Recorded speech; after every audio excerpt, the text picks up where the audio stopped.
The wake for Augusto Mendonça was being held at Consolacao Cemetery in São Paulo. I arrived at 2 p.m. on a rainy Tuesday, wearing a simple black dress I'd bought at a department store and comfortable low-heeled shoes. My synthetic leather handbag was already worn with time. At 72, I no longer cared about appearances. Augusto had been my boss for 35 years. I started as a cleaner in his import company when I was 25, a recent widow with 2 small children. He watched me grow, saw my children graduate, and I watched him build a business empire. At the entrance to the wake, I recognized many faces. The Mendonça family was all there, the 3 children, Rodrigo, Marcela, and Eduardo, their spouses, and their adult grandchildren. All dressed in extremely expensive clothes, discreet but valuable jewelry, that air of superiority that only old money can bestow. I approached the coffin to say my goodbyes. Augusto was serene, his hands crossed over his chest. I murmured a silent prayer and left a white rose I'd brought from my garden. "Who's that old woman?" I heard Marcela whisper to her sister-in-law. "I've never seen her in my life." Rodrigo, the eldest son, approached me. "Excuse me, did you know my father?" "Yes, I worked for him for many years," I replied politely. "Oh, I see. An old employee."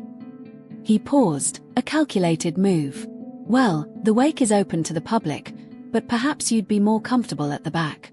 The family needs space to receive condolences." Without questioning, I went to a chair in the corner of the hall. From there, I could observe the parade of important people. Politicians, businessmen, executives. All greeted the family with reverence. Eduardo, the middle son, was talking loudly with a group. Dad was always very generous with his employees. He gave out Christmas hampers, even paid for health plans for some. Unnecessary kindness, if you ask me. True, his wife, Patricia, agreed. Now we'll have to review all these superfluous expenses. The company needs to be more efficient. Marcela joined the conversation. "I saw some strange people here today. Old employees, by the looks of it. I hope they don't come with stories of promises Dad supposedly made. You know how those people are." An elegant man in his 60s approached them. "My condolences. Augusto was a great man." "Thank you, Dr. Silveira," Rodrigo replied. "You were his lawyer, weren't you?" "Yes, for over 20 years. In fact, I need to speak with the family about the will. Can we meet tomorrow at my office?" "Of course. I imagine it's something simple. Dividing everything among the 3 of us, as always agreed," Eduardo said confidently. Dr. Silveira seemed to hesitate. "Well, it would be better to discuss it tomorrow," calmly. "Is there a problem?" Marcela asked, frowning. "Not exactly a problem, but let's say there are some surprises in the will." Rodrigo laughed. "What kind of surprise? Did Dad leave something to a charity? We expected that." "It's a little more complex. But really, tomorrow will be better." After Dr. Silveira walked away, the 3 siblings huddled together, whispering, "What's this surprise story?" Eduardo murmured, "Must be nonsense. Maybe he left some money to the oldest employees." "Nothing significant," Rodrigo reassured. Patricia looked in my direction. "Look at that old woman in the corner. She's been here for hours, not talking to anyone. A bit suspicious, don't you think?" "She's probably one of those who take advantage of wakes for free food and drink," Marcela commented disdainfully. "My God, the kind of people who show up on these occasions." I remained silent, listening to everything. At 6 p.m., when the crowd thinned, I got up to leave. I passed the family to say goodbye. "Thank you very much for allowing my presence," I said simply. "Of course," Rodrigo replied with forced politeness. "You were, what was it again?" "A cleaner. I took care of the company's cleaning for 35 years." "Ah, yes. Well, thank you for your services." The next day, I was in Dr. Silveira's office at 2 p.m., as arranged by phone months earlier. The family arrived promptly at 2:30 p.m., all wearing executive suits and dresses, exuding expensive perfumes. When they saw me in the room, their reaction was immediate. "What is this woman doing here?" Eduardo asked, clearly irritated. Dr. Silvera stood up. Please, everyone, sit down. Ms. Rosa, can you stay there? Rosa. Marcela repeated. Who is Rosa? Rosa Santos. I introduced myself. I worked for your father for 35 years. Rodrigo scoffed. Dr. Silvera, with all due respect, but matters of a will are family affairs. I see no reason for.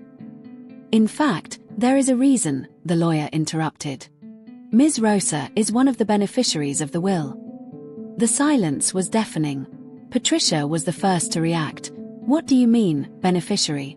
Dad left her some money. Dr. Silvera opened a voluminous folder. I will read the will in its entirety. I, Augusto Mendonça, being of sound mind and body, declare my last wishes. He proceeded with the legal formalities until he reached the inheritance section. To my children Rodrigo, Marcela, and Eduardo, I leave 20% each of my estate, totaling 60%. 60%. Eduardo shouted. What about the other 40? To Rosa Santos, who for 35 years was not only an employee but a confidant, a loyal friend, and the person who knew me best in my old age, I leave 40% of my entire estate, including company shares, properties, and investments. The room exploded. Marcela stood up. This is impossible. This will is fake. Continuing, Dr. Silvera went on, unperturbed. Rosa was the one who cared for my wife during her illness, who comforted me in my difficult moments, who truly knows my character. My children distanced themselves when they built their own lives. Rosa remained. Rodrigo was red-faced. My father wasn't in his right mind. This woman manipulated him. The will was made 2 years ago, with a psychiatric evaluation confirming full mental capacity. There are 3 witnesses, and it was registered at the notary's office. Patricia glared at me with hatred. You took advantage of a senile old man. For the first time, I spoke. Augusto was not senile. He was lucid and grateful. Grateful for having someone who treated him as a person, not as a bank account. We don't believe a word. Eduardo shouted. We're going to contest this will. Dr. Silvera continued reading. I know my children will contest this decision. Therefore, I leave this explanatory letter. He opened a sealed envelope. My children, I love you, but you only visited me when you needed money. Rosa visited me because she cared about me. She knows all my secrets, all my stories. While you saw an inheritance to be claimed, she saw a human being to be cared for. Marcela started crying with rage. This won't stand. We're going to sue. Rosa, the reading continued. Use this money to live with dignity. You deserve it. And I hope my children will one day understand the value of a person who loves without self-interest. I was moved. Augusto had predicted this reaction exactly. Rodrigo tried one last gambit. Rosa, let's be reasonable. You don't need all this money. How about we make a deal? You take a smaller amount and... No, I replied firmly. I will honor Augusto's wishes. He knew what he was doing. Dr. Silvera concluded, the total estimated estate is approximately 50 million Brazilian reais. Ms. Rosa will inherit 20 million. The family left in silence, defeated and humiliated. 3 months later, I was at the headquarters of a charity institution I created in Augusto's memory, aimed at helping domestic workers and their families. I used part of the inheritance for this, another part to secure my grandchildren's future, and the rest to live with the dignity Augusto wished for me. His children tried to contest the will but lost. Today, occasionally, I receive visits from them, no longer with arrogance, but with the respect that should have been there from the beginning.